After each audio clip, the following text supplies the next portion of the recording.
Ya, pemirsa, pasca pidato politik yang menyebut pribumi menjadi pro kontra, Gubernur DKI Jakarta Anies Baswedan mengklarifikasi kata pribumi. Ya, Anies menegaskan kata pribumi merujuk pada era penjajahan Belanda, bukan terhadap etnis tertentu.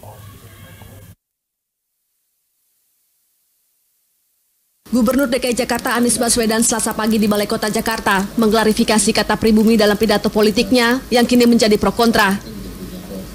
Anies menegaskan, kata pribumi digunakan terkait dengan masa penjajahan Belanda di Indonesia, utamanya di kota Jakarta. Anies menjelaskan bahwa pidatonya yang menggunakan kata pribumi menjadi viral, diduga akibat sejumlah media online yang tidak memuat seluruh isi pidatonya, sehingga banyak masyarakat yang tidak paham. Itu digunakan untuk konteks pada saat era penjajahan. Karena saya menulisnya juga pada era penjajahan dulu. Karena Jakarta ini kota yang paling merasakan. Kalau kota-kota lain tuh nggak lihat Belanda dekat. Yang lihat Belanda jarak dekat siapa? Orang Jakarta. Coba kita di pelosok-pelosok Indonesia. Tahu ada Belanda, tapi lihat depan mata? Enggak. Yang lihat depan mata itu kita, yang di kota Jakarta itu. Pokoknya itu digunakan untuk menjelaskan era kolonial Belanda. Dan itu memang kalimatnya situ. Kan pelintiran 1-2 website tuh. Sekarang udah dikoreksi ya. Menjanjikan perlindungan. Sebelumnya Anies Baswedan menyampaikan pidato politik usai dilantik menjadi Gubernur DKI Jakarta.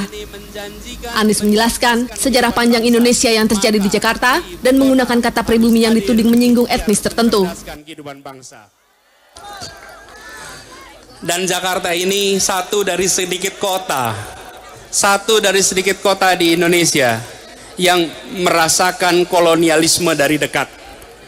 Penjajahan di depan mata itu di Jakarta selama ratusan tahun, betul tidak Silen?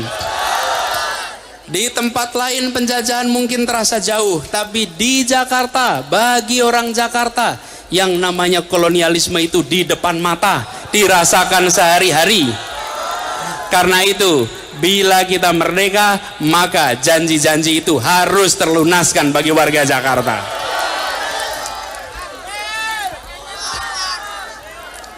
Dulu kita semua pribumi ditindas dan dikalahkan.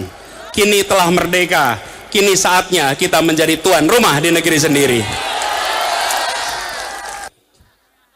Anies Baswedan dan Sandiaga Uno memenangkan pemilihan Gubernur dan Wakil Gubernur DKI Jakarta 2017 setelah berlaga dalam 2 putaran. Pada putaran kedua, Anies Sandi menang mengalahkan petahana Basuki Cahayapurnama dan Jarod Saiful Hidayat dengan perolehan suara 57,96%. Sementara Ahok Jarot memperoleh 42,04%. Deka Kausar, Ade Tata, Jak TV.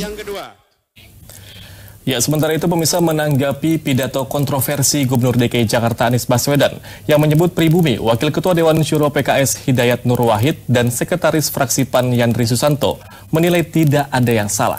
Iya, sebab penyebutan pribumi untuk membangkitkan semangat warga Jakarta membangun Indonesia lebih baik. Hendaknya gitu, semangat barunya itu bukan semangat untuk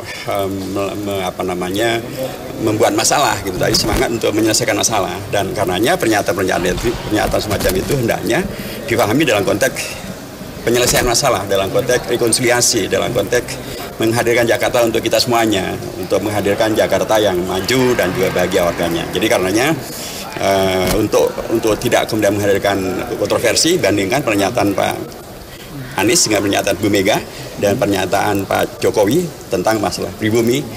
Beliau berdua menyatakan tentang pribumi dan tidak ada yang bermasalahkan. Salah, itu kan enggak. Kan yang sudah maju kan terus maju saja kan. Yang sudah menguasai ekonomi, yang sudah paham tentang bisnis, yang sudah bisa menggerakkan ekonomi, bagus terus saja. Tapi yang selama ini belum tercerahkan, belum ada semangat, belum bangun dari tidurnya, kemudian belum sadar bahwa mereka selama ini terpinggirkan, terpuruk, itu kan banyak belum sadar. Nah, Pak Anies, Pak Gubernur mengajak supaya kita ini bangkit semua untuk mengisi kemerdekaan gitu loh. Jangan terlena, jangan santai.